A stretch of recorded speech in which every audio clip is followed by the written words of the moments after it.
Bom dia. Oi, Silvia. Oi, Lorena. Bom dia, doutora. Bom dia, tudo bem? Tudo. A Carla falou que já estava a postos. Ela já entrou? Acho que não. Eu nem respondi, eu nem recebi o e-mail marketing do escritório do Webner, inclusive. É. Também não vi.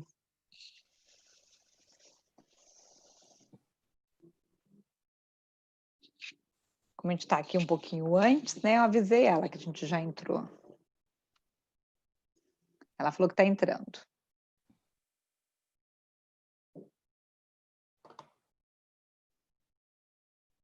E você que vai fazer as vezes, viu, Lorena? Porque o tema foi sugerido por você, hein?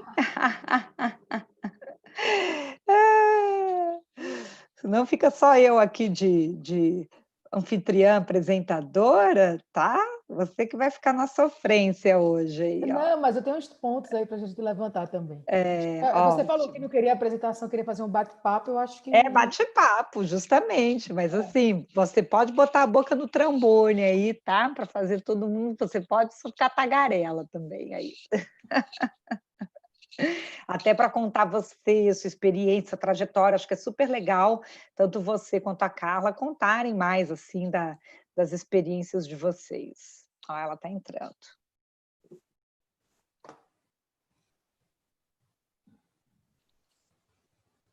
Oi, Carla. Olá, tudo bom, Patrícia? Bom dia. Tudo. Bom Bom dia. dia, que bom vê-la. Obrigada, bom ver vocês também. Eu sou uma Ah, grande mas fã do trabalho de vocês, então para mim está sendo muito legal vir aqui. Que bom. Sexta-feira a gente vai dar uns minutinhos, a gente programa para as 11, entra um pouquinho antes, dá mais uns 5 minutos, até de esquenta aí para o pessoal, né? E vai ser bem um bate-papo, sabe, Carla? Então, a Lorena quis programar, assim, esse tema, então a gente vai falar um pouco de trajetória, essa visão dessa transformação do jurídico, do próprio direito, então contar essas percepções e você com a própria COI, sabe, o que você tem visto, né? E também pode contar um pouco como é que foi essa sua experiência recente com o Covid e tudo, que eu acho que também faz parte, tudo Enfim, faz parte, sabe? Eu acho que a gente está vivendo um momento que, né, acho que é desafiador, né? Então, para tudo, até essa nossa forma de trabalho agora, né? Por mais que a gente sempre tenha sido tão tecnológico, né? Mas mesmo assim mudou, né? A rotina e a forma de a gente estar trabalhando e tudo. Mas inclusive, esse tipo de evento que a gente está fazendo, né, hoje, seria uhum, impossível, pensa bem, uhum. há 6 meses atrás. Né? É, Está falando é, de um prazo muito curto para esse nível de impacto de disrupção, né? Se a gente é. pensar em inteligência artificial como uma área nova, né? Eu encaro até como uma expansão comercial mesmo, né? A gente está Uhum. falando que a tendência que acontecer mais ou menos daqui a 15 ou 20 anos foi acelerada de uma forma muito decisiva, né? A gente não consegue, mesmo eu tenho visto as pessoas fazendo um pouco de adivinhação do novo normal. Gente, ninguém sabe disso ainda. Nem a Gartner previu a pandemia. Eu brinco muito com isso, porque nem a Gartner conseguiu prever essa pandemia e os impactos. Então, tudo que as pessoas estão falando agora do novo normal, de fato, ninguém sabe muito o que vai acontecer. A gente vai conseguir falar talvez do novo normal daqui a uns 2 anos, né? Então, eu considero muito que a inteligência artificial ela vai gerar essa disrupção, né? Estava prevista para uns 15 ou 20 anos, e agora, por conta do Covid, esse impacto vai ser acelerado. Então, quem não tiver preparado, como eu disse o ano passado no Start, quem não tiver preparado vai ser engolido. Né? É verdade, concordo plenamente. Eu acho que a gente vai fazer aqui um debate fantástico. E assim, né? A gente tem feito as lives e tudo, depois ela vira um podcast, para depois a gente poder colocar lá nos nossos perfis, que aí o pessoal escuta também essa nossa discussão. A Silvia está aqui para isso. Então, ela nem quer que a gente fique conversando um papo muito profundo agora, para a gente não fazer o spoiler sem Material.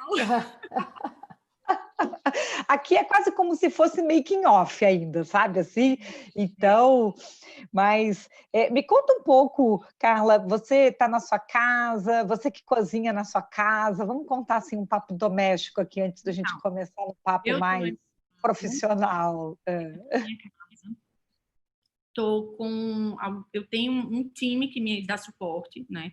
Não seria, inclusive, assim, é um time a quem eu sou muito grata, são as minhas funcionárias, realmente são um braço fundamental para que eu consiga chegar onde eu estou e atingir a máxima performance que eu posso atingir.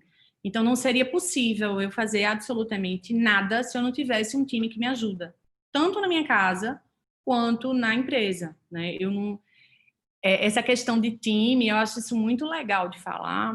As pessoas acham que você consegue chegar num lugar sozinha. Não existe nenhum trabalho bem feito que seja realizado sozinho, né? E acompanhado, não é só dentro da empresa, né? Dentro de casa também. Se você não tiver parceria com o time, se você não tiver parceria com o marido, com filhos, nada vai, né? Então, eu estou com as minhas funcionárias trabalhando comigo. E aí foi engraçado, obviamente. Todo mundo ficou doente na minha casa, né? Eu imagino até que eu tô de quarentena, gente, antes da quarentena. Antes de, sei lá, tem uns 100 dias que eu tô dentro de casa. Até porque lá no COI a gente quis sair antes, justamente para testar, ver, entender como ia ser esse impacto 100% virtual. Então, eu sou a pessoa mais improvável de pegar Covid, eu peguei. Meu Deus! Então, aí eu acho que eu peguei com a minha filha, que também estava confinada, que pegou com uma compra de supermercado, que antes de ser propriamente higienizada, e nisso eu sou bem... Eu já era... Todo esse processo que todo mundo está fazendo, eu já fazia, porque eu já vi muita coisa estranha, né, em feira, essas coisas, no supermercado. E aí, eu acredito que eu tenha pegado por conta disso. Não sei, não tenho certeza, porque, de novo, eu sou a pessoa mais improvável, estou há 100 dias, né? Todo mundo da minha casa, inclusive, foi engraçado, porque as pessoas foram me avisando. Eu peguei. E, enfim, terminou com todo, menos meu marido, que era a pessoa mais provável de pegar, porque ele é advogado, estava indo para o escritório eventualmente. E minha filha mais velha também, que dorme com a minha caçula, então também poderia, né, em termos de probabilidade, ter pego o Covid, mas não. Quem pegou fui eu e minha caçula, 2 funcionárias minhas, mas também todo mundo está recuperado. O que eu percebi também, as pessoas que, mesmo as que pegaram, que estiveram na rua, o impacto que elas tiveram foi muito menor do que o meu, que estava em casa. Então, assim, para mim não tem explicação. Eu acho que muita coisa também vai se aprender sobre o próprio Covid, sobre nível de virulência, estatística, né? Porque hoje fica muito difícil extrair uma estatística precisa, porque não existem muitos testes, né? Com a população pouco testada, qualquer número, falando em dados, é um chute. Distorcido. E fora que tem muito falso negativo, né? Então, aí é que tá. Quando você tem um falso negativo, você vai repetindo, porque tem tanto o SWAB, o PCR do SWAB, que é aquele do nariz e da garganta, quanto você tem o IgE e o IgG, desculpa. E aí você vai repetindo para testar. No caso do meu marido, que deu negativo tudo até agora. SWAB, tudo dele deu negativo. E aí o nosso médico disse, nossa, é muito improvável. E aí a gente fica repetindo e repetindo. E o meu, até o último exame que eu fiz 15 dias atrás, ainda estava positivo. E o dele continua negativo, da minha filha mais velha continua negativo, da minha caçula deu positivo, mesmo laboratório. Então, assim, tem questões sobre Covid que eu acho que ainda não estão muito bem elucidadas ou muito bem esclarecidas. Como, por exemplo, a pluralidade de sintomas. Eu tive vários, né? E acho também que tem muita notícia apavorante divulgada, que ela é um pouco descolada da realidade, sabe? Porque eu fui hospitalizada, não precisei de oxigênio, não fui entubada. E gente, sério, eu lembro o pânico que eu fiquei pelo fato de ficar no hospital, porque você entra só. E aí, quando chega lá, você, com essa carga enorme de notícias estressantes, já faz, pronto, vou ser entubada. E não tem... Entre você chegar num hospital para ser entubado, que é a coisa máxima, tem um trajeto aí gigantesco. Então, enfim, a expectativa é que a gente tenha uma comunicação melhor, a expectativa é que a gente tenha dados, né? Que tenham inteligência para ler esses dados de uma maneira muito eficiente, para que as pessoas fiquem menos apavoradas, né? Então, eu acho que essa questão do Covid é muito isso. Com certeza. Acho também que é um espelho da sociedade atual, né? Que as pessoas consomem muita informação e, por consumirem muita informação, tem uma carga de estresse maior, tem ansiedade maior, tem depressão, né? Então, acho que tem muito a ver com isso. Acho que a Covid, esse nível de informação, seja distorcido ou não, só vem coroar o que a gente já vem vivendo de excesso de informação na nossa vida, né? E do impacto que isso gera. Então, enfim. Mas é isso, eu tenho ajuda sim. Não seria possível fazer nada se eu não tivesse ajuda, tanto dentro de casa, quanto suporte da minha família. Nada disso seria possível, porque são muitas horas de trabalho, são muitas horas de dedicação. Eu trabalho em média entre 14 e 16 horas. Realmente é uma carga bem pesada. Então, não seria possível se eu não tivesse suporte. E eu sou daquela, tá? Eu peço ajuda. Eu sou uma mulher que pede ajuda, eu sou uma mulher que eu acho que todo mundo tem que ajudar, eu sou uma mulher que realmente acredita que todo mundo tem que viver em parceria. Então, e quando eu falo ajudar, eu não estou dizendo 10%, eu estou dizendo 50-50. Então, assim, eu sou dessas.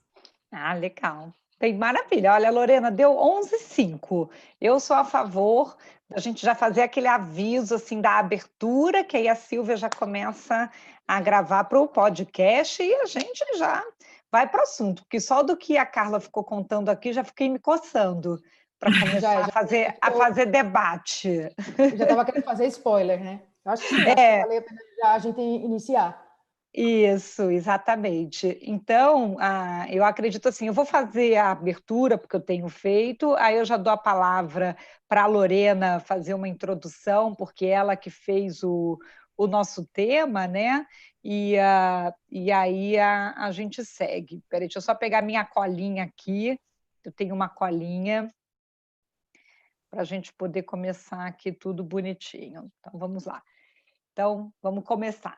Primeiro, bom dia a todos, sejam muito bem-vindos em mais uma live nossa. Estamos aqui para fazer um debate maravilhoso, né, sobre a mudança do ecossistema jurídico que estamos passando com toda essa transformação digital, e não só a transformação pensando tecnologia, mas as expectativas, o que a gente espera, né, do próprio direito, considerando o que a sociedade vem passando, o que os negócios vêm passando, as instituições também estão sendo repensadas, né? O que se quer numa prestação de serviço jurídico, não só do ambiente privado, mas do ambiente público, nosso senso de justiça, o que a gente espera de um judiciário que possa utilizar ferramentas melhores de inteligência artificial, de jurimetria, né? Com toda certeza, a nossa percepção de tempo mudou. Não é mais imaginar que uma coisa possa levar 10, 20 anos para ter solução.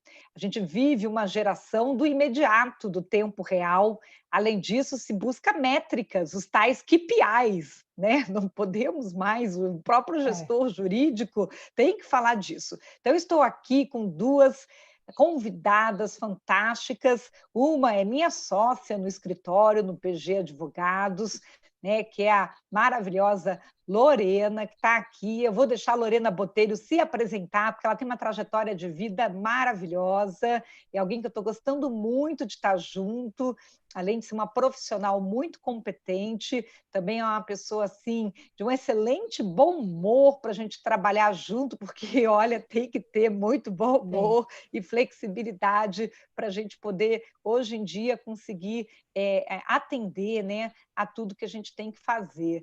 E eu também estou estou aqui com outra pessoa que eu adoro muito, que a gente vem conversando há anos, temos uma proximidade aí, talvez agora a gente possa avançar mais, que é a Carla Capella Moraes, que tem a empresa dela, a COI, foi recentemente uma das mulheres mais influentes no mundo da inteligência artificial. Que orgulho, né?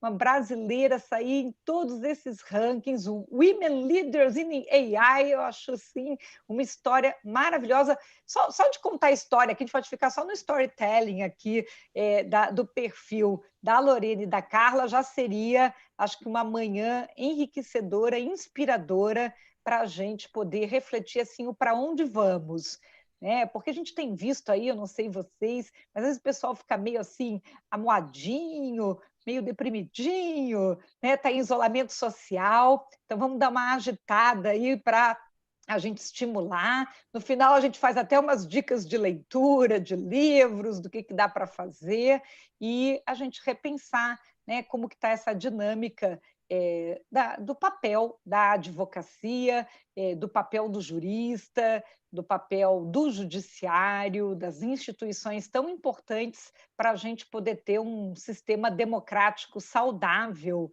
Quando a gente pensa em segurança jurídica das relações, quando a gente pensa que precisamos educar nos valores éticos, está debatendo agora o PL da fake news, e a gente para e olha de novo que tem tanta coisa que está já escrita na Constituição Federal, mas quando a gente avança com a tecnologia, como que a gente faz o que a gente escreve em textos tão maravilhosos e lindos? Você lê a Constituição dos Estados Unidos, você lê a Constituição do Brasil, é que nem escutar o hino.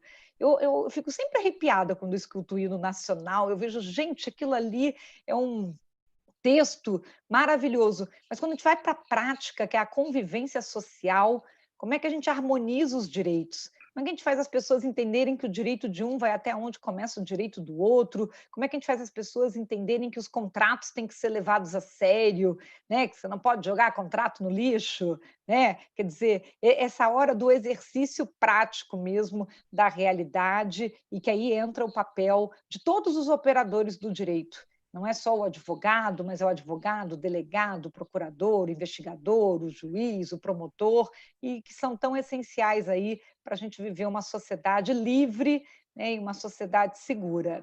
Então, Lorena, por favor, introduza o tema, se apresente também, conte um pouquinho dessa trajetória e, em seguida, a gente apresenta a Carla e ela vai contar aí como que ela alcançou esse ranking internacional de uma das mulheres mais influentes em inteligência artificial, que eu acho isso o máximo. Carla, olha, eu sei que eu sou fã, você sabe que minha tese de doutorado é nessa temática de inteligência artificial e acho que é para onde vamos. E aí o desafio, ontem eu estava comentando numa live, será que a gente vai chegar ao ponto de ter que prender o robô? Né? Vai saber aonde a gente vai chegar nessa história, não é verdade? Mas vamos lá. Lorena, a bola está com você. Fico até lisonjeada com essa introdução, tá, Becky? Só para falar um pouco, um briefing, um pouco da minha trajetória, eu fiz minha carreira tanto em escritório, mas em um longo prazo eu passei também em departamento jurídico de grandes multinacionais, de setor de tecnologia, financeira, de grandes bancos, e também já passei por algumas outras bancas. Então, eu, como a Carla, também sou de Recife, né? Eu não sei que a Carla, né? Então, assim, fico lisonjeada para dividir com a conterrânea esse webinar, e com uma história tão legal como a sua. Inicialmente, a ideia do nosso webinar era mostrar a diferença do ecossistema jurídico anteriormente, como é que era uma divisão anterior, que era muito mais focado só em escritórios de advocacia e departamentos jurídicos. E hoje em dia, atual, eu não digo nem que é do futuro, mas é o atual, você tem os escritórios de advocacia com serviços jurídicos e com um pouco e os spin-offs que existiram, e os departamentos jurídicos não são mais departamentos jurídicos, é uma empresa que tem a parte muito mais focada de legal operations e a parte do departamento jurídico, né? A Carla, acho que até você pode fazer também uma introdução isso na utilização de inteligência artificial nessa questão de auxiliar essa parte de legal operations, até porque o departamento jurídico ficou muito mais focado, de fato, só no que é jurídico do que é o legal em si, e não com aquela parte operacional que você pode automatizar. Então, isso como a gente falou isso no começo, inicialmente, que a gente foi quem não estava preparado teve que ficar preparado agora, né, com a história do Covid. Muitas pessoas tinham restrição relacionada a isso. Então, acho que seria um bom você comentar um pouco essa questão dessa mudança dessa parte focada em legal operations. Então, sou Carla, sou CEO e fundadora do COI, Inteligência Jurídica. Tá? É bem legal isso que você falou, Lorena, e claro que Patrícia também falou, porque a gente tem dois vieses aqui, né? Um viés bem científico e um viés bem da vivência. E aí eu tô colocando dessa maneira porque Patrícia tem toda uma vida, né, nessa área, sempre antecipou muita tendência, e você tem uma vida jurídica, né, focada em empresa e agora está migrando um pouco, né, mas com um viés muito dentro do viés da empresa para o escritório. Então, o COI nasceu dentro de um escritório de advocacia, tá? E nasceu a partir da provocação de um cliente, uma das maiores seguradoras do país.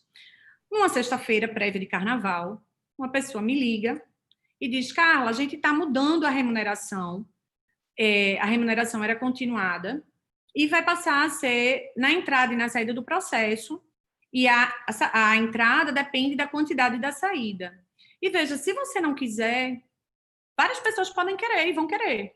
Mas, lógico, eu quero até aproveitar, não ia nem esperar o carnaval, ia na segunda-feira ele propor isso, né? Uma coisa maravilhosa dessa, quem é que não quer?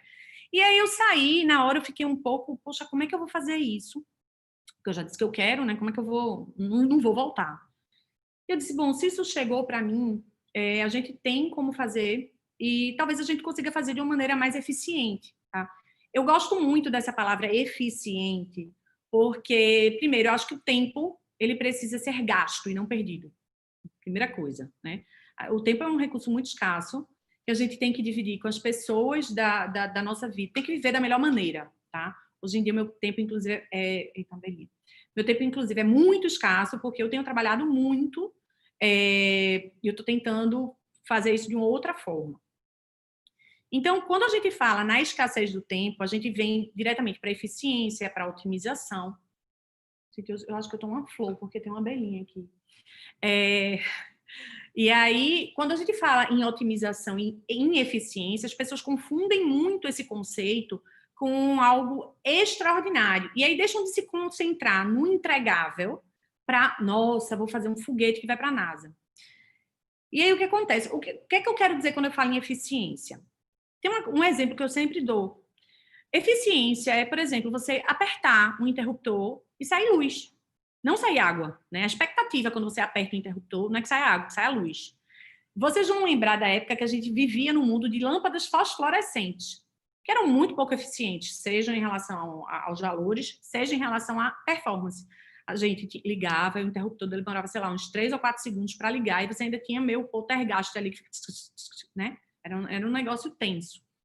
Então, aquilo não era eficiente. O que a gente acredita, e quando a gente começou isso lá atrás, lá dentro do escritório, a partir dessa provocação do cliente, é que a gestão eficiente, ela é capaz de transformar. Então, lá dentro do escritório, foi assim que aconteceu. Nós começamos lá na Rainha do Capela com uma provocação desse cliente. E a partir disso, minha família é de empresário, meus irmãos são executivos, eu conversando no almoço de família, porque empresário não tem almoço, ele se reúne. E eu conversando, veio essa ideia. Meu irmão, na época, estava trabalhando numa empresa de consultoria de projetos de engenharia e estavam trabalhando com... Carla, ou ele usa o almoço para captar recurso. Sim, ou ele capta opinião, ou ele capta recurso. Sempre. E empresa familiar capta recurso e opinião, veja, é lá e lô. E aí, saí desse almoço muito inquieta, porque eles me fizeram uma provocação muito semelhante, mas por um outro viés, que o cliente tinha me feito. O cliente tinha me feito uma provocação de performance financeira. Eles me fizeram uma provocação de performance operacional. Carla, é possível, tudo na vida que tem operação pode ser, sim, feito de uma forma eficiente. E aí, ele falou, não, vê metodologias ágeis. Perfeito. E isso eu falo muito, gente. Quando a gente é ignorante, num assunto, para aquilo ali para a gente não existe, né?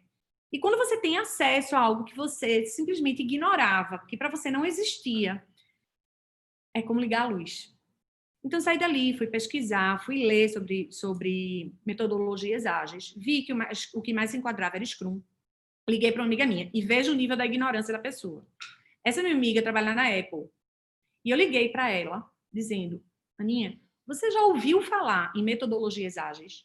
Veja, quando eu penso nisso, gente, a pessoa se passou, né? Porque perguntar para alguém da Apple se já ouviu falar em metodologias ágeis, sendo que a Apple roda isso a vida toda.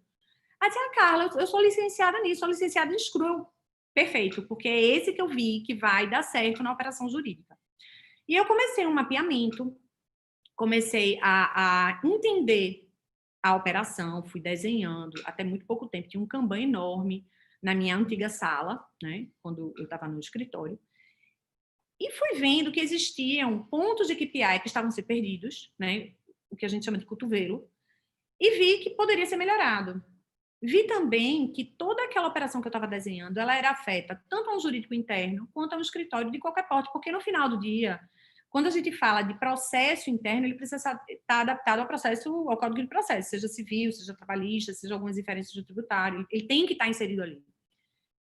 E, além disso, eu comecei a ver que a gente poderia fazer aquilo de uma forma mais inteligente. Na época, eu tinha um sistema que não me atendia, e eu só percebi isso com a metodologia ágil, porque a metodologia ágil ela é muito legal, mas ela também acelera o negócio de tal maneira que você precisa de dados. Se você não tiver dados, aquilo não vai evoluir. E eu precisava de dados e não enxergava. Fui no mercado em busca, porque eu disse, bom, alguém já pensou no que eu pensei, então eu vou buscar algo que já está pronto. Não encontrei o que eu queria. E o que é que eu queria? Eu queria um sistema que me trouxesse tudo da justiça, ou seja, eu não precisaria entrar para ter acesso à informação. Eu queria um sistema que me trouxesse aquilo just in time, porque na metodologia ágil, toda a dinâmica, ela gira em torno de estratégias que vão acontecendo, apesar da volatilidade do dia, porque o dia vai mudando e outras coisas aparecem. Exemplo, na área jurídica, bloqueio judicial. Você programou o seu dia todo, lindo, aí cai um bloqueio na sua mesa. Mudou o seu dia todo. Quando você trabalha com metodologias ágeis, não. Isso, tem um espaço para isso acontecer e você conseguir rapidamente mudar a sua estratégia pela nova visão. E precisava ser fácil, porque eu acho que a maioria dos advogados, enfim, eu tenho muita dificuldade com tecnologia no sentido de apertar botões, eu tenho medo de perder as informações, porque eu já tive situações tensas, né? Acho que também todo advogado já teve que perder mais tempo da noite ou da madrugada, porque, nossa, perdi todo o prazo. Então, tinha que ser muito fácil de usar, não podia espantar.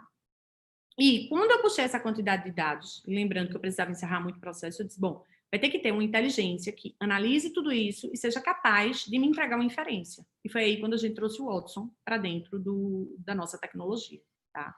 De novo, nada disso seria possível, né? Se, eu não tivesse ficado muito aberta a entender a dor do cliente, né? E a viver aquela dor para tentar ser resolvida. Então, eu acredito muito em tecnologia, quando ela está vinculada a uma dor.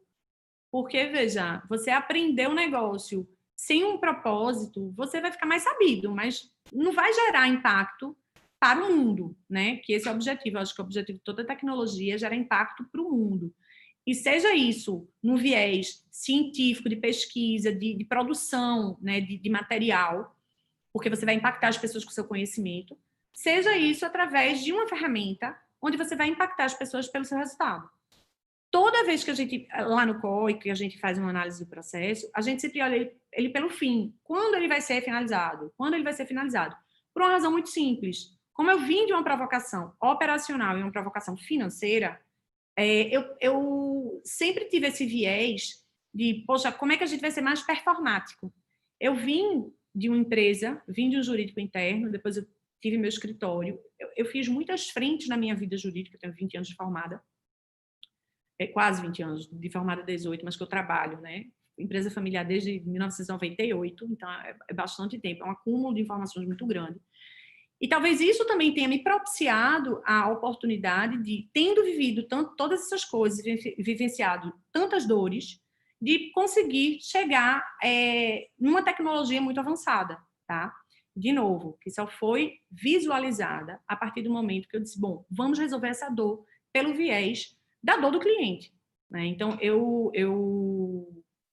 se alguém me dissesse, há 6 anos atrás, quando tudo isso começou, olha, Carla, você vai ser, nos próximos anos, reconhecida mundialmente como uma das 35 lideranças de inteligência artificial, eu perguntei se a pessoa estava doente e delirando, porque eu tenho uma amiga que, quando ela viu a tecnologia, ela disse, Carla, você construiu um sistema.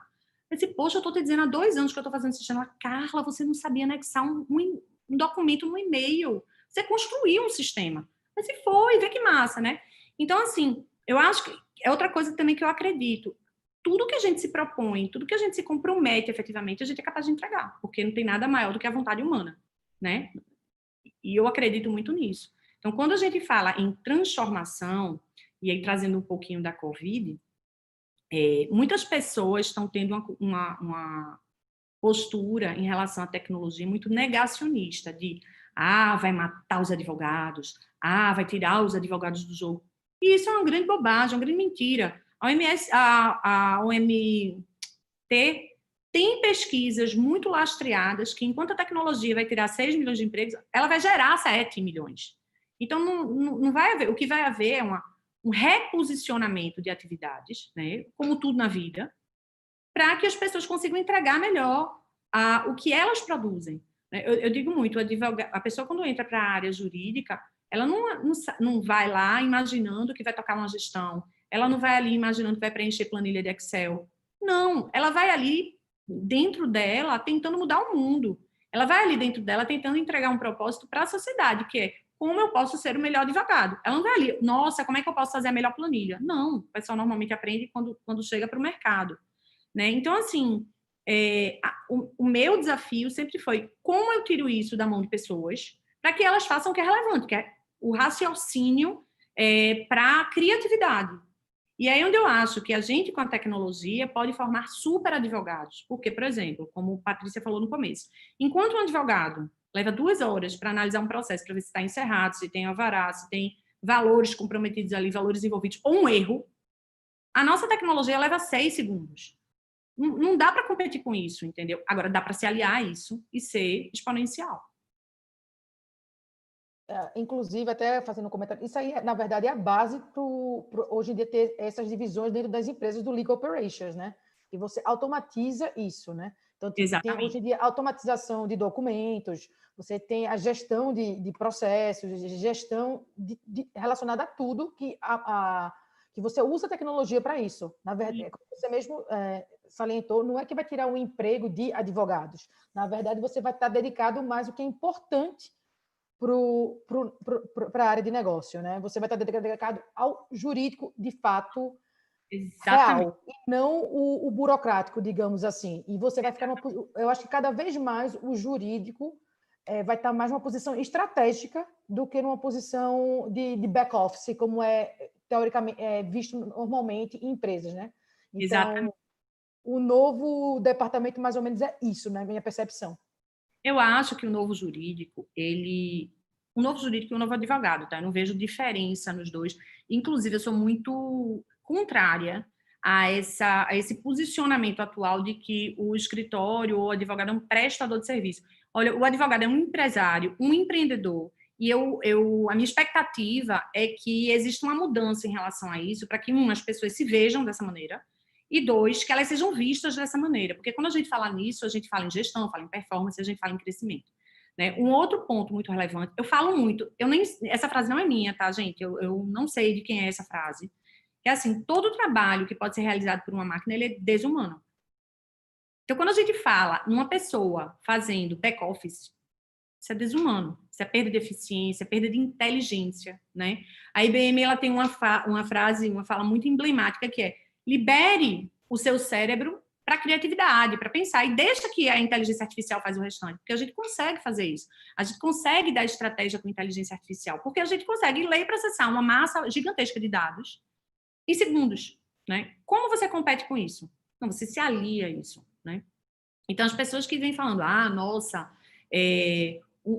colocam um novo normal. Eu tenho ouvido umas coisas até um pouco engraçadas, né? Quando a gente fala assim, não, o novo advogado, a gravata vai... Não, gente, as pessoas podem continuar vestidas como elas quiserem. Agora, mais do que nunca, né? Pode até botar o pijama e fecha a câmera, né?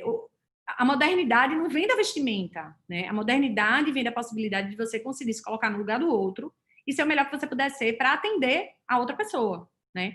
Então, eu acho e eu acho que isso é muito derivado dessa sociedade de compartilhamento para que a gente consiga evoluir, né? Tudo que a gente compartilha, tudo que a gente traz mais pessoas, obviamente, vai evoluir. Quando a gente fala em inteligência artificial, necessariamente ela precisa ser, e fala em aprendizado de máquina, né, especificamente, ela tem que ser treinada por um especialista. Então, ao passo que podem realmente ser extintas alguns trabalhos dentro do escritório, que normalmente são trabalhos que são vítimas de uma grande rotatividade, né, porque ninguém quer fazer aquilo, essas pessoas poderão ser aproveitadas na parte de curadoria jurídica para criar novos treinamentos, criar coisas relevantes para o mundo jurídico, né? Despacho, que quase Esse ninguém livro faz. fala disso, viu, Carla? Os robôs vão roubar o seu trabalho? Eu já li, é muito interessante, do Federico Pistono, que é um italiano, um professor, né? Para quem depois tiver interesse, ele nasceu, né, em 1985, italiano, dá aula na Singularity University também, pesquisador da NASA Research Center, etc.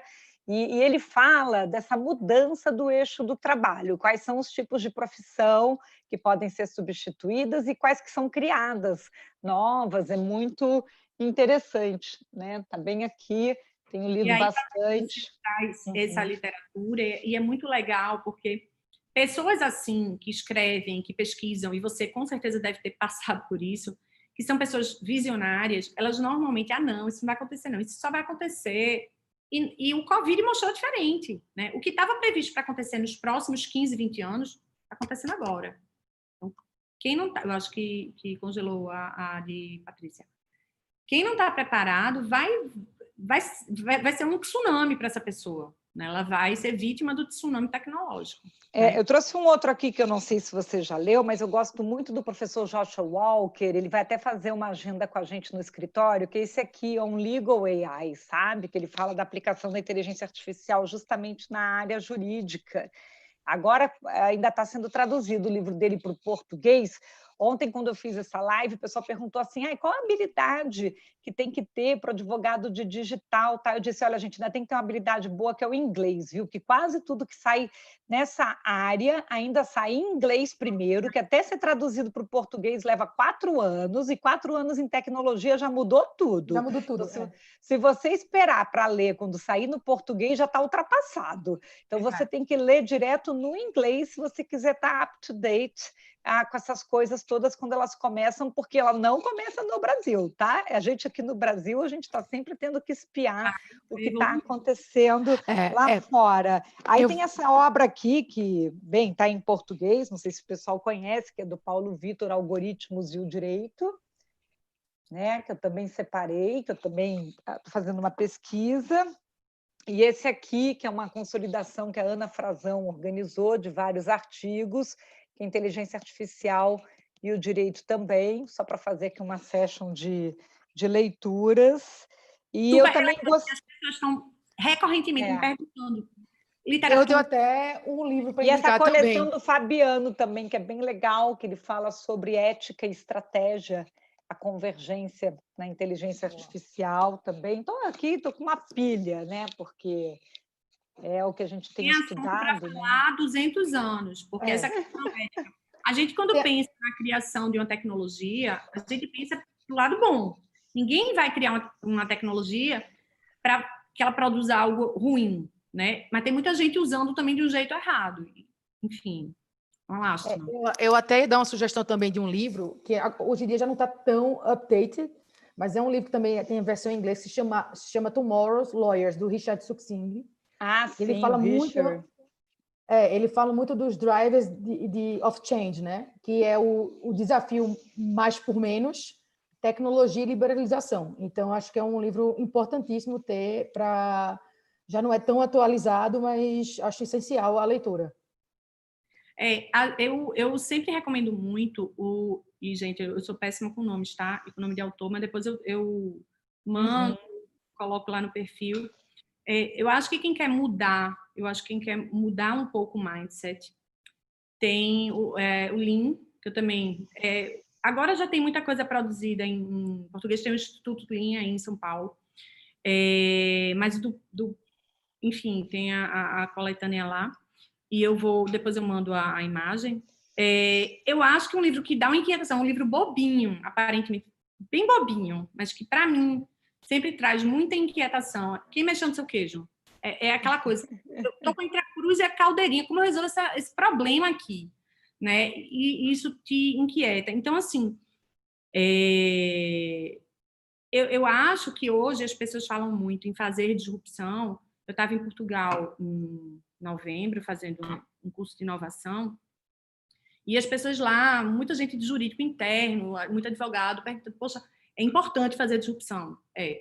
Mas a pergunta que ninguém responde é como?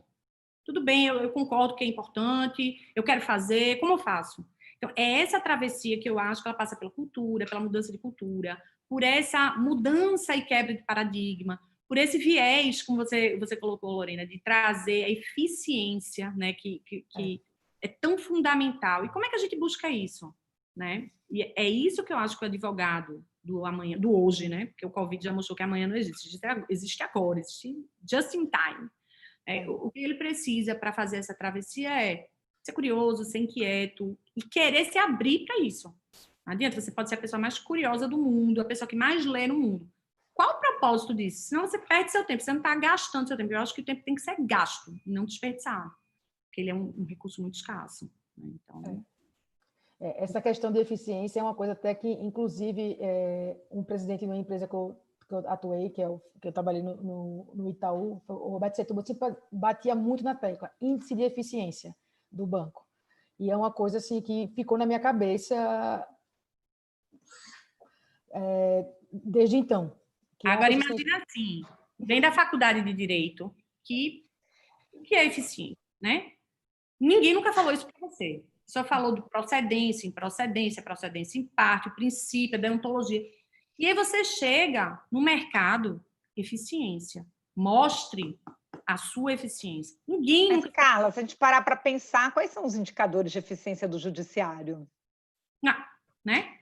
Quer dizer, esse é o ponto, né? Porque em outros países existem indicadores de eficiência para um juiz e para a justiça. E aqui existe uma visão de que se você colocar indicadores de eficiência, você pode, de algum modo, distorcer, manipular. Quer dizer, são coisas assim que a gente teria que estar amadurecendo, né? Não pode simplesmente ser uma coisa carreirista de que, por tempo, você é promovido. Eu fico com questões assim, sabe? Quanto que um magistrado fica o tempo inteiro tendo uma decisão reformada por um tribunal? Por quê? Ele não sabe julgar? Entende? Sim, sabe? A gente deveria ter uma coisa, inclusive, com transparência, que a população soubesse mais a respeito daquele magistrado com esses indicadores, entendeu?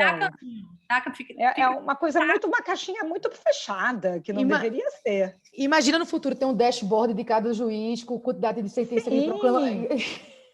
Sim, qual é a sua eficiência, a sua performance para resolver casos? Quanto você consegue resolver amigavelmente, por exemplo, gerar conciliação entre as partes para poder gerar até a economia social, entende? Porque tem magistrado que tudo para no tribunal, gente. O que é isso? E o tribunal ainda dizendo para ele, aquele tomar pito, né? Para ele reformar completamente a sua decisão e tá. Então, assim, acho que a gente teria que ter coisas com mais visibilidade, é uma caixa ainda muito fechada mesmo. Eu acho que o serviço público, ele tem que prestar. Quando você fala de transparência pública, não é só dizer quanto que uma pessoa ganha, é dizer como que ela está, como está sendo o trabalho.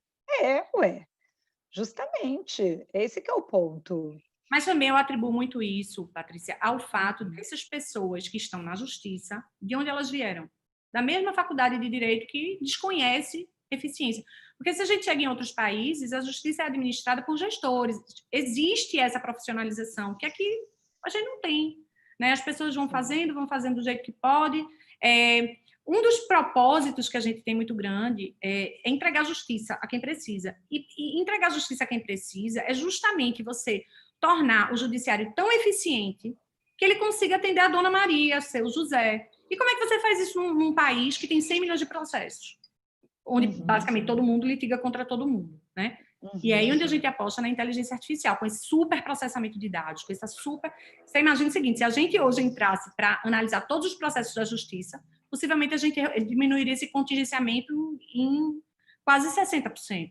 E aí a gente está falando em melhoria de headcount, porque hoje uma das reclamações do judiciário é não temos gente suficiente para julgar. Ou não temos metodologias eficientes de gestão que deem uma visibilidade para a gente, ou tecnologia suficiente que dê uma visibilidade para a gente conseguir ver isso e parametrizar de uma maneira eficiente. Então, Carla, vou aproveitar o seu ponto, porque a Bárbara colocou uma pergunta que tem a ver com isso. Na esteira desse assunto, o que vocês pensam sobre a possibilidade de uma decisão judicial automatizada? Acho que valeria você colocar um pouco a sua percepção sobre essa provocação, eu tenho certeza que devem sempre te perguntar isso quando você fala sobre metodologia para julgar, para ter essa visibilidade dos processos. Não só falam sobre isso, como falam, nossa, aí é uma pessoa... um robô fazer uma peça jurídica, né? Nossa, que a gente já sabe que quando a gente fala em demanda em massa, existe essa... Não um robô fazer, mas existe uma mala direta, que é um peticionador, que não faz isso com tanta inteligência, mas que já faz. Então, um pouco... É um pouco a gente querer deixar de encarar a realidade como ela é, né? Ontem, eu não sei se você viu, Patrícia, uma empresa que é tida como a primeira empresa do mundo a ter um robô advogado, né? E ela atende esse demanda em massa, tá?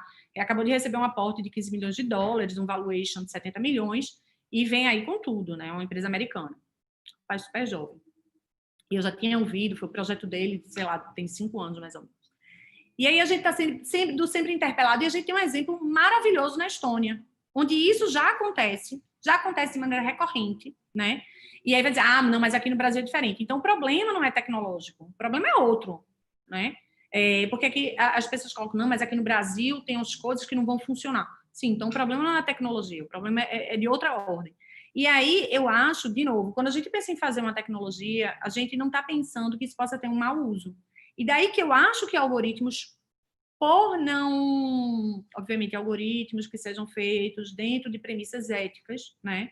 De premissas que não tenham discriminações. E a gente sabe que hoje isso é muito possível, você fazer algoritmos lídimos, algoritmos que não tenham interferência de coisas horrorosas, racismo, machismo, essa coisa toda, né? Que é uma discussão muito recorrente na área, né?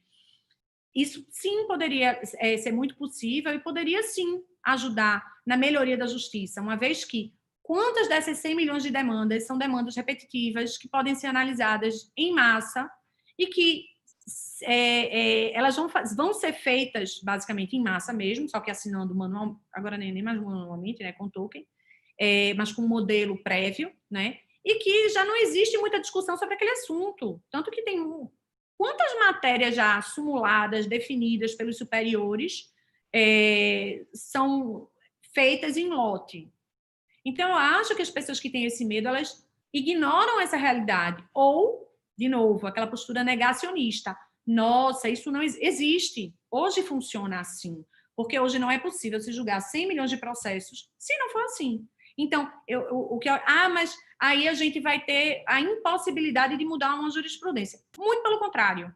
Aí os advogados vão ter mais tempo de estudar melhor as suas argumentações, vão ter mais tempo os juízes de receber esses advogados, porque se a gente pegar um dia útil, o juiz, se ele for muito eficiente, ele recebe 16 advogados, né? E mesmo assim, aí ele também não fez mais nada. Então, se a gente começa a entregar alguns trabalhos para a tecnologia, o que vai acontecer é um aumento de performance. Se a gente começa a cruzar dados de eficiência, o que vai haver? Aumento de performance aliado à entrega jurisdicional. Esse é o delivery da justiça, né? É a prestação jurisdicional. Agora, como a gente faz isso? A gente faz isso com tecnologia. Então, eu acho que as duas coisas andam muito juntas e eu acho que essa união pode dar muito certo.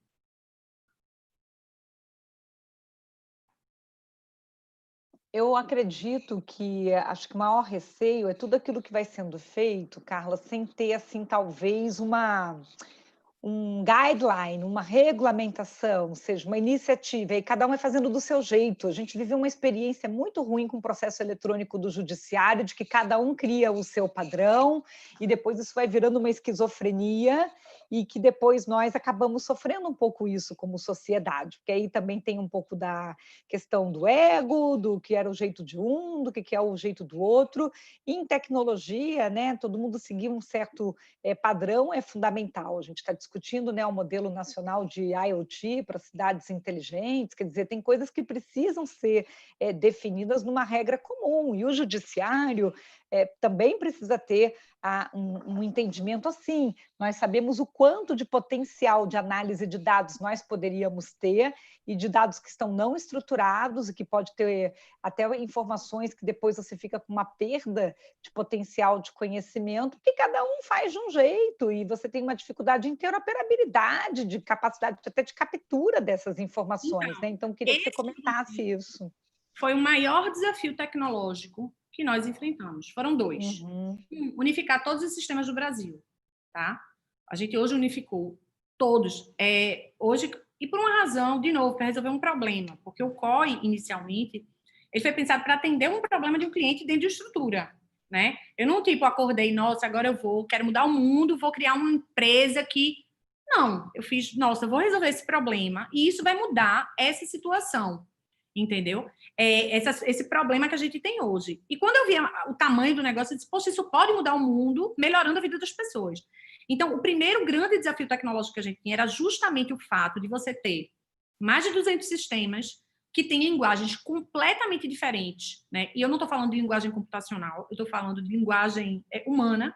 Se você entra lá no PJ é interposta defesa, você entra no SAG é interposta peça de embarreiramento, você entra no ProJudice, interposta contestação, tudo é a mesma coisa. Daí a necessidade da gente trazer uma tecnologia que lesse em linguagem natural e dentro dessa leitura pudesse estruturar esse dado. Aí você vê, a justiça não cuidou de fazer isso, não podia ter determinado, olha, vai ser uma lista de eventos e você, quando protocolar, quando fizer alguma coisa, tem que inserir nessa lista de eventos. Não, tem 200, esses 200 são criativos, porque nós somos de uma área administrativa. Criatividade é nosso maior, né, qualidade como advogado, nossa, ser criativo. E aí você traz a criatividade para a gestão, não funciona, gente. Não nesse sentido. Dados que são estruturados, que precisam ser estruturados, uma criatividade na nomenclatura, não, desculpa, isso não vai funcionar, isso gera ineficiência, né?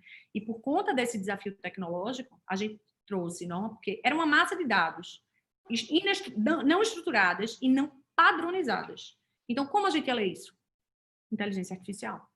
Um nível de aprendizado de máquina muito profundo, visão computacional. Então, são todas essas coisas que a gente trouxe para dentro do jogo, para misturar vários níveis tecnológicos e vários vieses tecnológicos para fazer a entrega que a gente se propõe, que é justamente a pessoa... Eu não sei entrar no PJE, é por isso que eu fiz uma tecnologia que entra no PJE para mim, entendeu? Hoje eu não sou mais advogada, enfim, eu não preciso mais entrar no PJE, mas na época que eu advogava, precisava. E eu não sabia fazer aquilo. É um negócio, assim, que vive tendo treinamento, porque as pessoas têm dificuldade. Então, enfim, como a gente pode melhorar isso? Através da tecnologia, de novo. Intuição, uma coisa com gamificação, uma coisa intuitiva. Fala, Lorena. Eu acho que é um dos grandes desafios, assim, é você mapear isso, né, o que todo mundo sente mais dificuldade, o desafio para inserir toda essa tecnologia. Então, por exemplo, você fazer que a utilização de ferramentas seja inserida no dia a dia, isso também é uma coisa complexa, porque também nem todo mundo está tão aberto para isso. A percepção pelo cliente, seja o escritório, seja a empresa, essa questão de treinar a própria utilização do sistema e a real percepção do custo-benefício, né, do produto, dessa tecnologia. E, assim, hoje em dia você tem uma gama de soluções e você nunca sabe qual será mais adequada para o seu escritório ou para o seu departamento jurídico, e etc. E, além disso, tem a questão muito forte, que é a questão cultural de cada entidade, né? Então, seja ela na esfera, seja um escritório, seja uma empresa. E eu acho que outro ponto também que a gente também deve ser inserido é a questão do conflito intergeracional entre as pessoas de diferentes idades na empresa. Você, por exemplo, vai ter isso não é um preconceito, mas normalmente o CFO é uma pessoa que tem uma idade, digamos, muito mais avançada na empresa. E, geralmente, que é o que tem mais empecilhos para a entrada de novas tecnologias no negócio.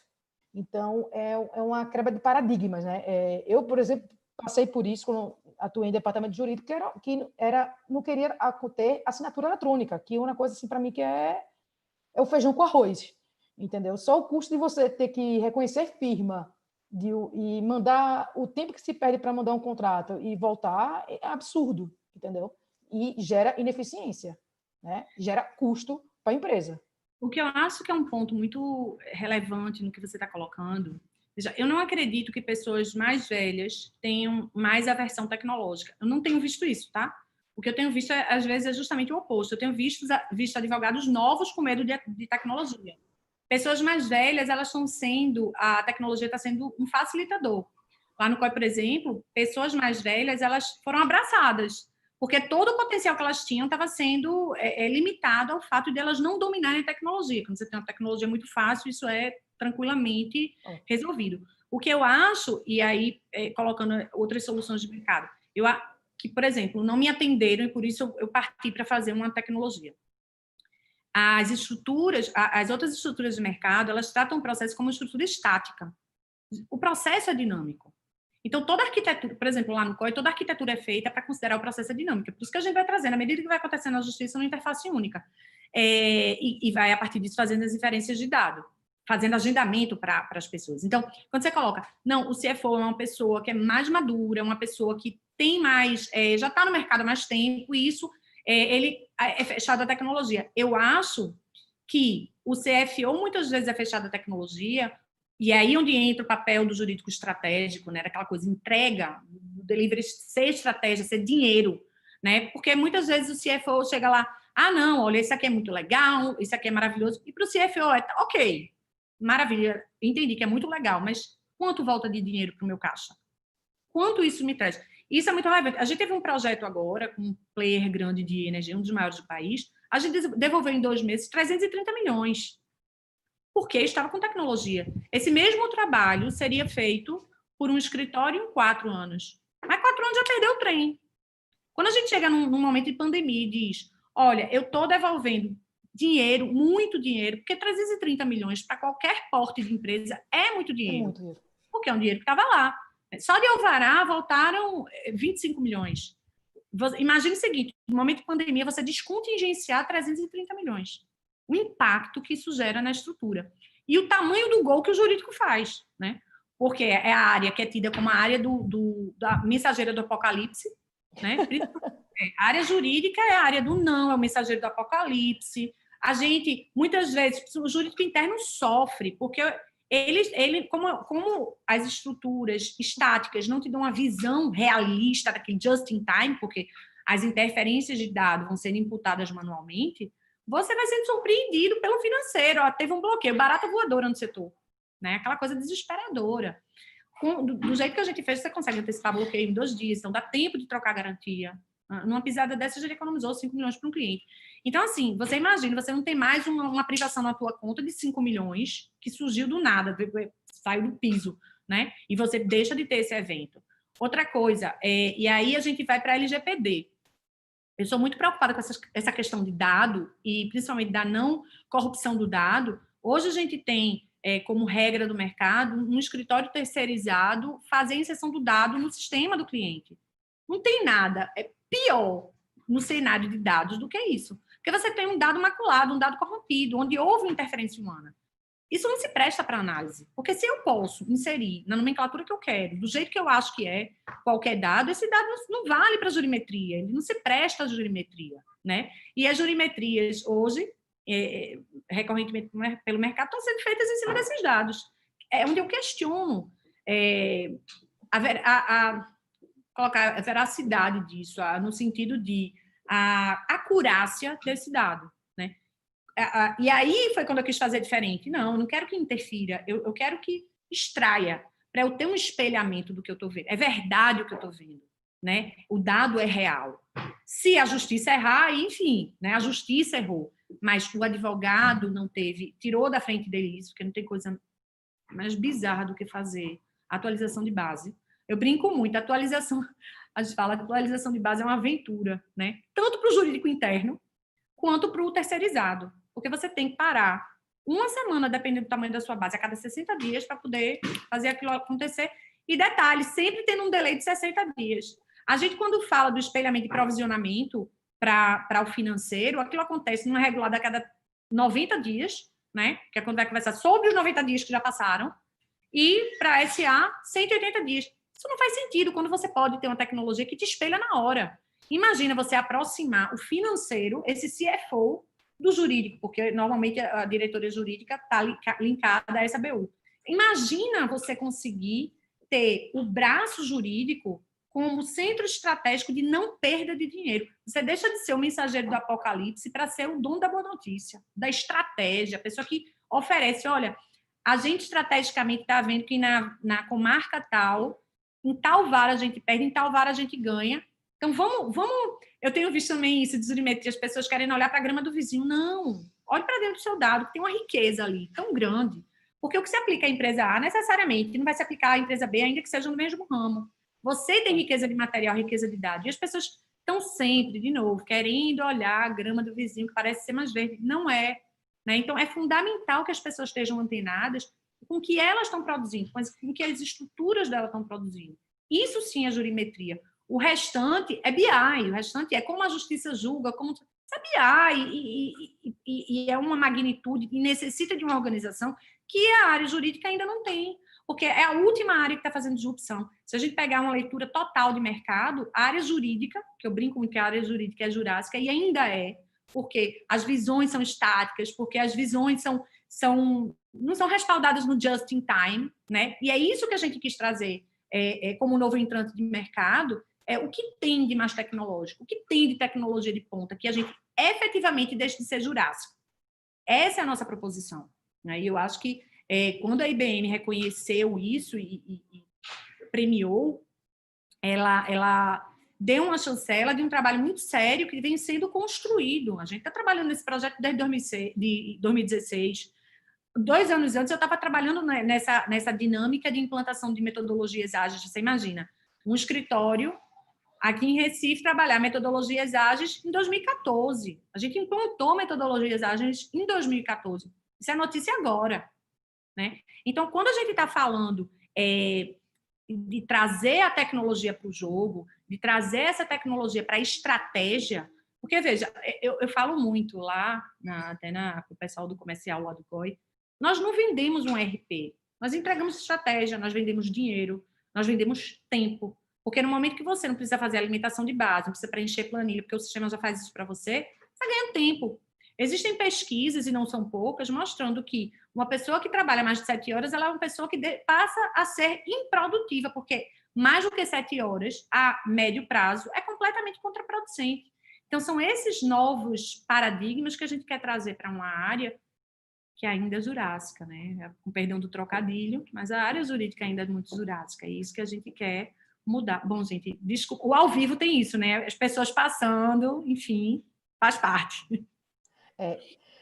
Eu acho, inclusive, até que esse novo ecossistema jurídico, né, que é atual, além das empresas de escritório de advocacia que eu mencionei, também, obviamente, as legal techs, law techs, vai ser outro ramo que vai fazer parte e vai caminhar em paralelo com os dois cenários, né? Tanto na área dos escritórios como na área das empresas. Além também de me surgindo tipos de serviços, provedores de serviços jurídicos, né? Que não necessariamente são tão focados em tecnologia. Temos, assim, algumas questões de automatização de documentos nesse sentido, né? Para que você perder tanto tempo fazendo um documento, vamos dar um exemplo, uma procuração, digamos, a gente algum local, você vai fazer uma procuração, atualização de procurações da diretoria. É um documento que você vai jogar, alterar praticamente a data, você não tem que perder tempo. Aí você faz a atualização e a inteligência artificial pode automaticamente. Está vencendo, você dá um clique, autoriza e já sai o documento. Você não tem que perder tempo atrás disso. entendeu? É uma coisa super simples, besta, que não tem que você está fazendo. Exatamente. E assim, Lorena, pegando esse teu gancho e com o que Patrícia falou, a pergunta que foi feita sobre o que você acha de um juiz julgar automaticamente.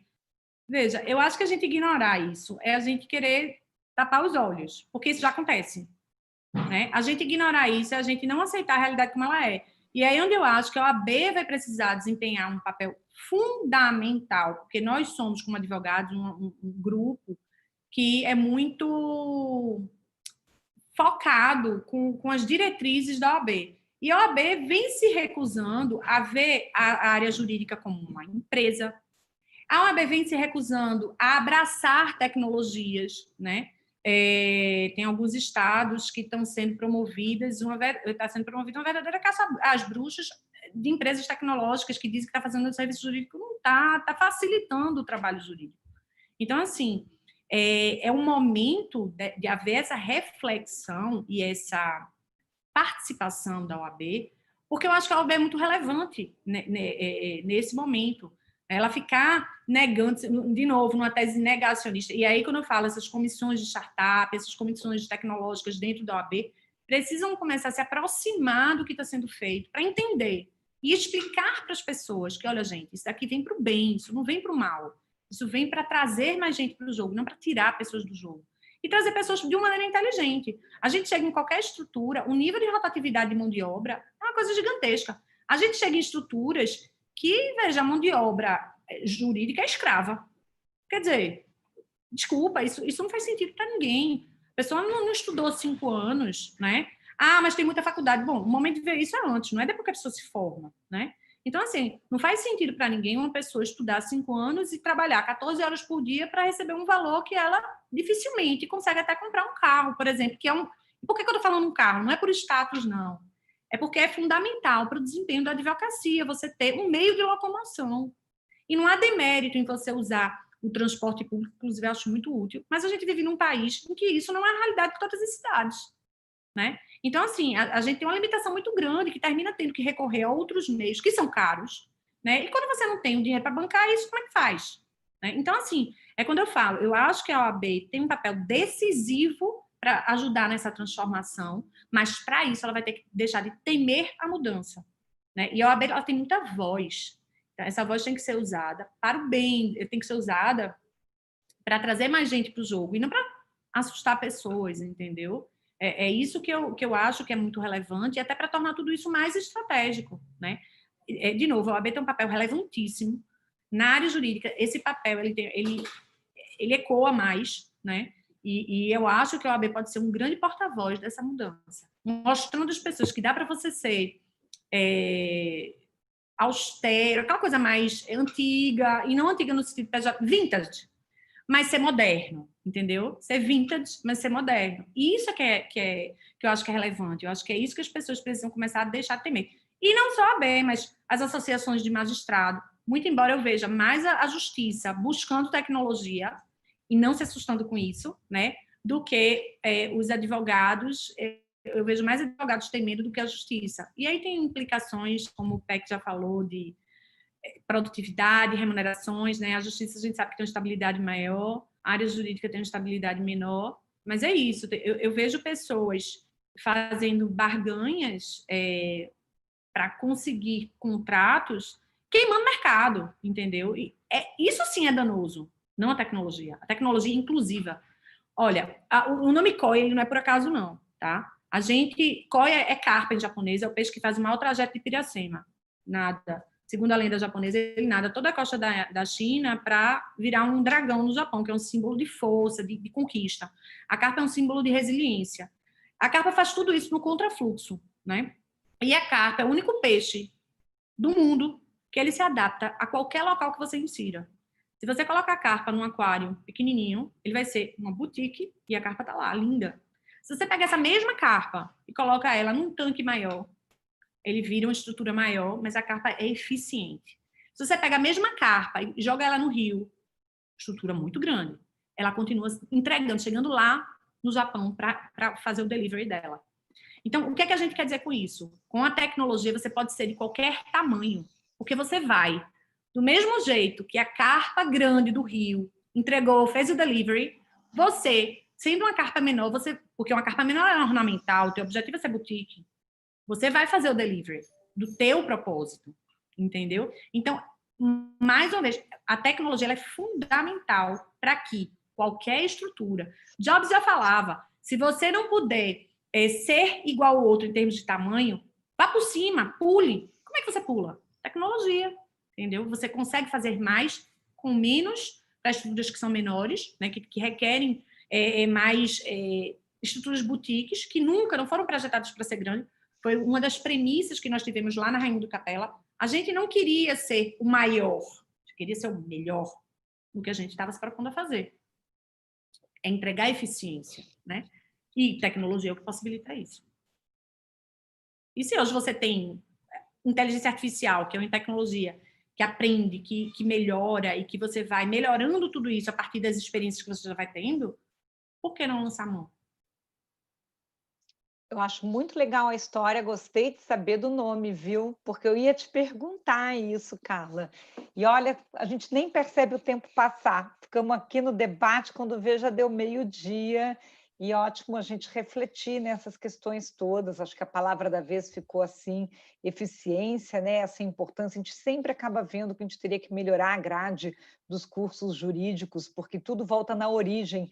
Se essas coisas fossem melhor ensinadas na grade da graduação, a gente já geraria uma melhor formação do profissional, que hoje acaba tendo que sair correndo para se atualizar já de tantos temas novos técnicos. Imagine, então, que a gente chama de soft skills e demais conteúdos, que a gente está vivendo uma época em que exige que o profissional seja multidisciplinar, tenha esse conhecimento mais polivalente, né? Você tem que buscar disciplinas de gestão, disciplinas, às vezes, na área de ciência da computação, às vezes até mesmo na psicologia, né? Quem lida com gestão de pessoas precisa entender que, às vezes, uma pessoa da equipe entende feedback numa boa, outra pessoa da equipe se melindra, quer dizer, não é moleza, né?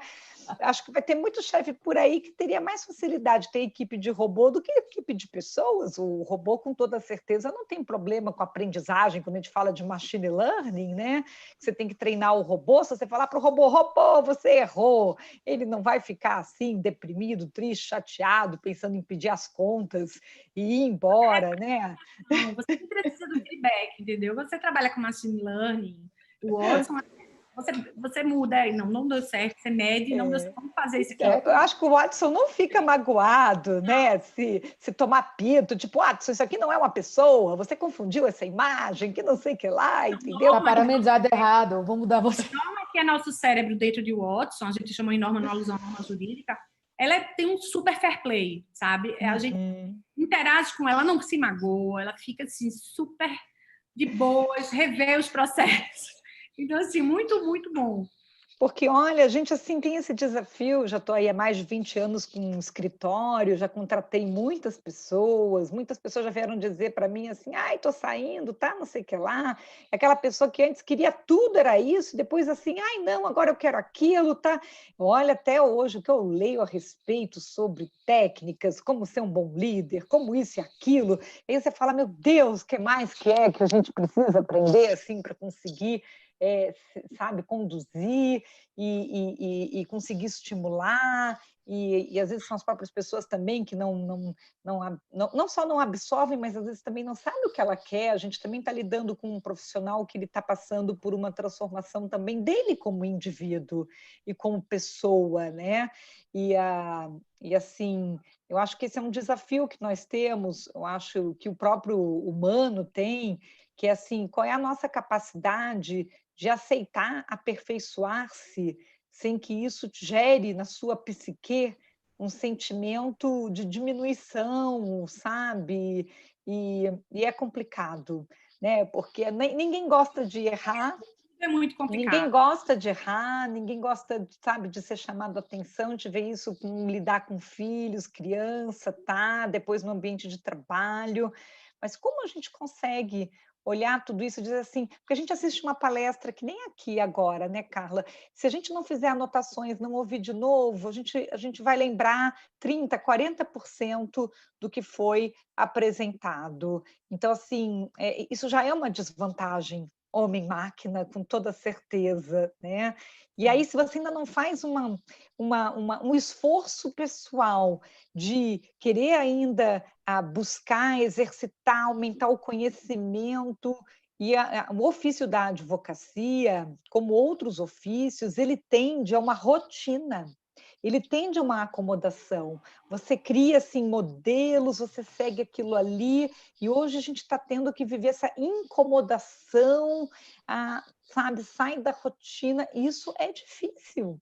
É difícil, por isso tantos escritórios pequenos terem dificuldade de vida de longo prazo e tantos advogados pensando, gente, como é que eu consigo criar minha marca individual? Como é que eu sobrevivo? Como é que eu faço fluxo de caixa? Tá? Eu lembro que quando eu formei na faculdade de Direito, eu dizia que quase tudo para poder ser um empresário jurídico você não aprendeu. Não aprendeu, você não aprendeu sobre gestão de risco, fluxo de caixa, não aprendeu fidelização de clientela, nada. Então, você vai fazer curso de administração, de pós, de alguma coisa. Aí você não aprendeu nada sobre marketing, aí você vai tentar fazer alguma coisa sobre isso. Você não aprendeu sobre criatividade, você falou sobre criatividade, design, você não aprendeu nada sobre isso também, né? Então, aí você fala assim, gente, meu Deus, então, dependendo daquilo que eu quero, eu estou com 1/5 do conhecimento que eu preciso. Aí, hoje em dia, você forma em Direito e você vê que você não está nem sabendo o direito que você precisa saber do direito da sociedade digital. Então, você também não aprendeu o direito da sociedade digital. Você está aprendendo um direito de 20 anos atrás, assim, então você não aprendeu smart contracts, blockchain, você não aprendeu sobre startups atuais aí com os modelos novos, você não está nem aprendendo. Bem, então, olha, então, esse profissional ele se forma já se sentindo, então, assim, despreparado, e como que ele vai suprir essa lacuna, né? Será que a inteligência artificial consegue auxiliá-lo nesse sentido? Acho que uma parte sim, mas o resto é sangue, suor e lágrimas.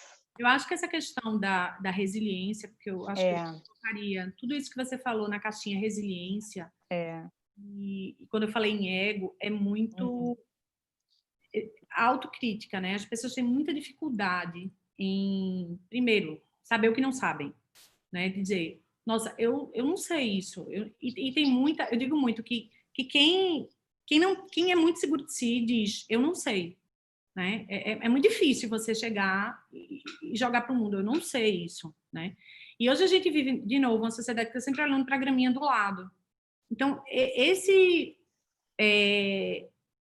filtro, que a gente tem que ter um filtro para dentro, não para fora, né? Eu acho fundamental. É uma coisa que também a gente não trabalha na área jurídica, né? Que é essa questão desde lidar com o cliente, porque a dificuldade que a gente tem enquanto empresário do direito não é só lidar para dentro, mas lidar para fora também. Tem cliente, enfim, que faz algumas coisas, principalmente quem trabalha com cliente pessoa física.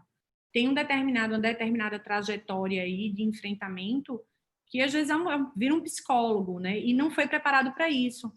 Não para ser psicólogo, mas assim, para ter essa interação de uma maneira menos complexa, vamos colocar assim.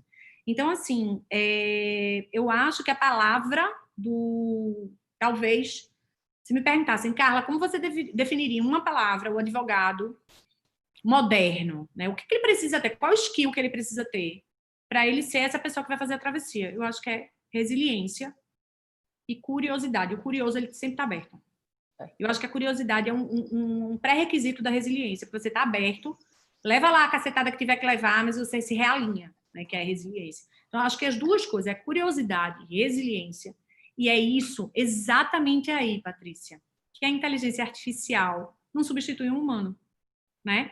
Porque é exatamente aí, no âmbito do humano, no âmbito da criatividade, que o humano sempre vai ser humano. O melhor da tecnologia é que ela expõe o que existe mais humano na gente.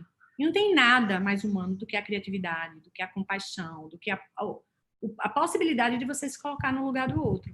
Então, eu acho que a tecnologia, ela aliada a isso, ela é exponencial, ela produz o super profissional, né? Na área jurídica, o super advogado ou super jurídico. É que, só fazendo até um adendo, o curioso é que vai exacerbar o profissional multidisciplinar, né? Que você acaba querendo saber sobre diversos temas e tentar entender sobre os mais diversos assuntos que ocorram na atualidade ou não. Então, acho que isso é o grande diferencial. Isso. Mas eu coloco muito resiliência, Lorena, porque às vezes a pessoa tem a curiosidade, aí ela vai. Quando ela chegar, pô, não é bem isso que eu estava achando.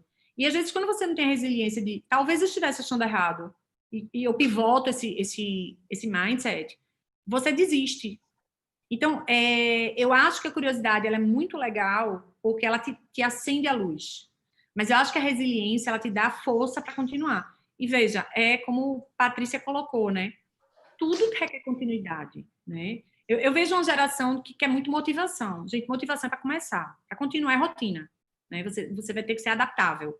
Porque não dá para continuar sempre motivado. É igual aquele casal que está junto há 40 anos. Nossa, eu queria ficar apaixonada, sentir a paixão.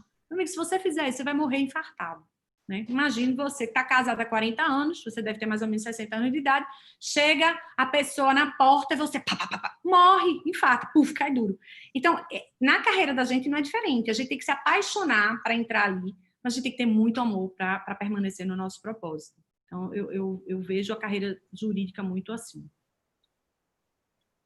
Com certeza. Poxa, mas muito bom, muito boas reflexões para uma sexta-feira assim, e que fica aqui também gravado para depois quem quiser pensar, refletir o futuro nosso aqui do direito, né? E, logicamente, a gente vai voltar aí com mais contatos com você. Carla, agradeço de novo, fico feliz de ter visto aí a sua recuperação e que nós todos, né, como país, como mundo, supere essa fase da pandemia e possamos usar mais tecnologia para conseguir sermos mais eficientes, fazer a transformação digital. Mas eu costumo dizer que, no final, a gente tem que fazer o upgrade no humano, né? Que nós é que estamos precisando nos aperfeiçoar. Não adianta todas as coisas ficarem smart e a gente não ficar mais smart, né? Gente, eu gostei muito. Muito obrigada. Eu também queria agradecer a Patrícia e a Carla pelo convite e pela participação. Eu também, assim, eu amei, de verdade, eu sou muito fã do trabalho de vocês, então foi muito legal a gente conseguir conversar, eu realmente gostei demais. Obrigada, gente. Obrigada. Boa sexta para todos. Boa sexta. Tchau. Tchau.